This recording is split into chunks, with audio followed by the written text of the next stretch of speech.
La FIA a répondu aux accusations de McLaren concernant la procédure de Red Bull, et il semble que l'écurie autrichienne va désormais faire preuve de plus de prudence lorsqu'il s'agit de remettre en question la légalité des voitures de ses rivaux. Selon certaines sources, Ben Sulayem serait prêt à imposer des sanctions à toute équipe lançant des accusations qui s'avèrent infondées, et cela pourrait s'appliquer directement à l'affaire concernant le système de refroidissement des pneus à l'eau de McLaren. Verrons-nous une approche plus disciplinée face à ce genre de déclarations provocatrices? Et si c'est le cas, comment Red Bull réagira-t-elle si elle n'est plus autorisée à s'exprimer librement? Il ne fait aucun doute que nous vivons actuellement une saison très attendue entre les pilotes McLaren et Max Verstappen. Et Red Bull utilise tous les moyens à sa disposition pour maintenir l'équipe de Woking sous pression. Lorsqu'une équipe n'a pas d'avantage clair, il est logique qu'elle utilise toutes sortes de stratégies pour ralentir ses adversaires. Mais dans ce cas, elle a peut-être franchi la ligne. Par exemple, Christian Horner a accusé McLaren d'utiliser de l'eau pour refroidir ses pneus, ce que Pirelli a jugé impossible, car il n'est techniquement pas faisable d'injecter de l'eau par les valves. Mais au lieu de se défendre directement, Zak Brown a fait une proposition forte.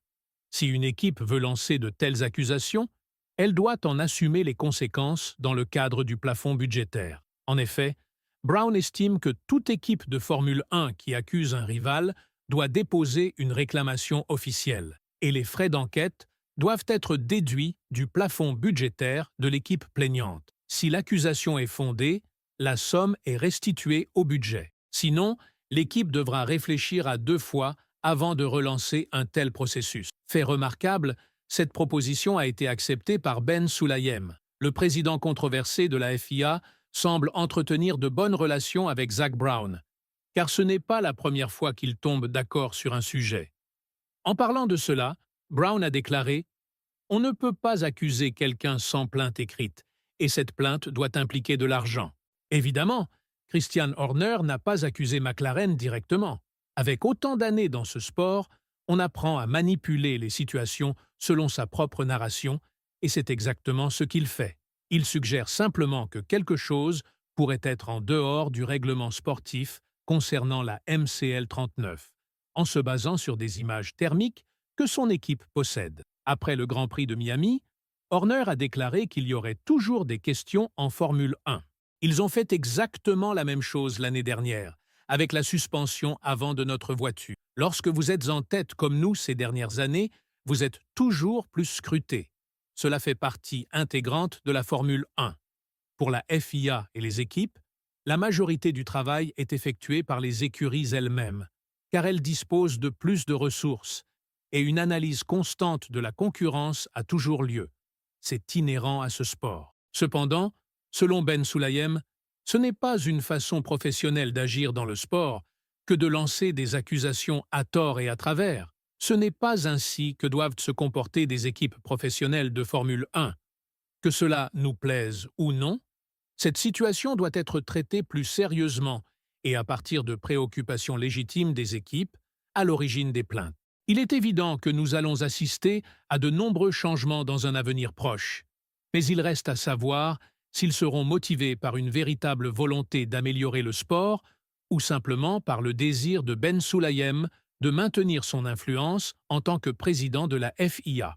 Ce n'est un secret pour personne que sa présidence est aujourd'hui fortement remise en question, et Ben Sulayem pourrait ne pas rester en poste très longtemps, étant donné que des élections sont prévues à la fin de l'année. Carlos Sainz Senior a déjà exprimé son intention de se présenter à la présidence de la FIA, et le vainqueur du rallye Dakar aurait gagné la confiance de figures majeures du sport automobile. Tout cela suggère que nous pourrions assister à un changement de direction important, où Ben Sulayem ne survivrait pas en tant que président.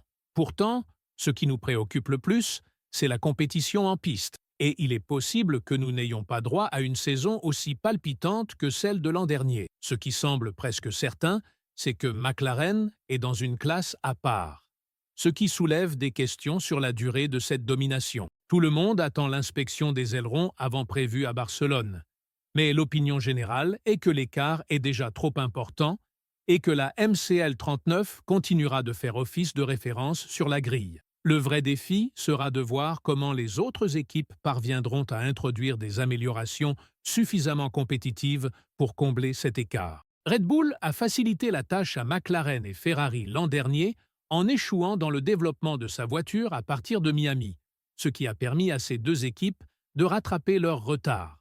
Mais aujourd'hui, le momentum est entièrement du côté de McLaren, et nous pourrions faire face à une saison plutôt monotone. Christian Horner reconnaît que l'avantage principal de McLaren réside dans la gestion des pneus, un domaine qui mérite une analyse approfondie. Le Britannique s'est montré autocritique, affirmant que son équipe devait aborder ce problème de manière sérieuse dans les mois à venir. Il a ajouté « De toute évidence, McLaren est la voiture de référence, avec un avantage similaire à ce que nous avons vu il y a quelques années. Ils font un excellent travail dans la gestion des températures. Je pense qu'ils ont été particulièrement performants à la fin du relais, avec les pneus médiums.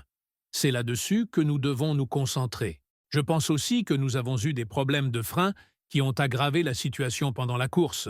Mais c'est ce que nous devons comprendre. En plus de l'obligation imposée par la FIA à Red Bull de déposer une plainte officielle et d'en assumer les coûts dans le cadre du plafond budgétaire, un autre élément doit être pris en compte. La critique émise par McLaren envers les équipes qui se plaignent publiquement de manière répétée.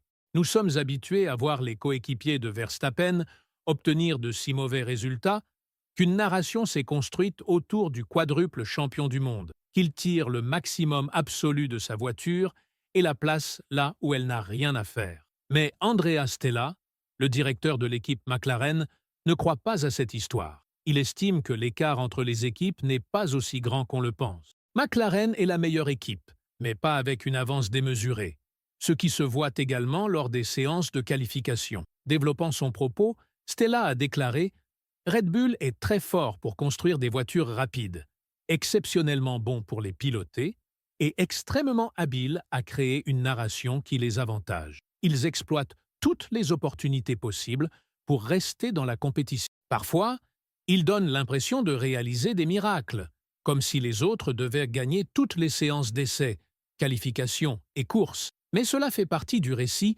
que certains de nos concurrents veulent faire passer. Nous le lisons parfois, mais nous tournons la page et nous nous concentrons sur nous-mêmes. Quand nous nous concentrons sur nous, nous regardons les chiffres, les faits, ce que nous devons améliorer. Et il y a beaucoup de choses à améliorer. Quand je regarde les faits, je vois ce que Lando et Oscar ont livré, et ce, de manière très constante.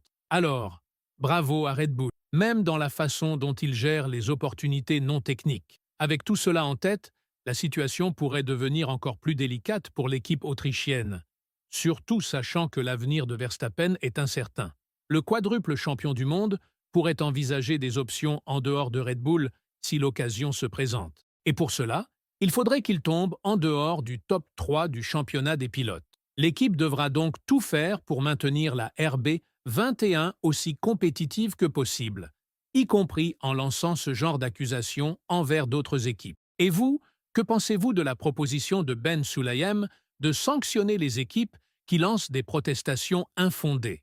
Et surtout, selon vous, comment cette saga va-t-elle se terminer? Dites-le nous dans les commentaires. Et, une fois que c'est fait, n'oubliez pas de regarder la vidéo qui apparaît maintenant sur votre écran.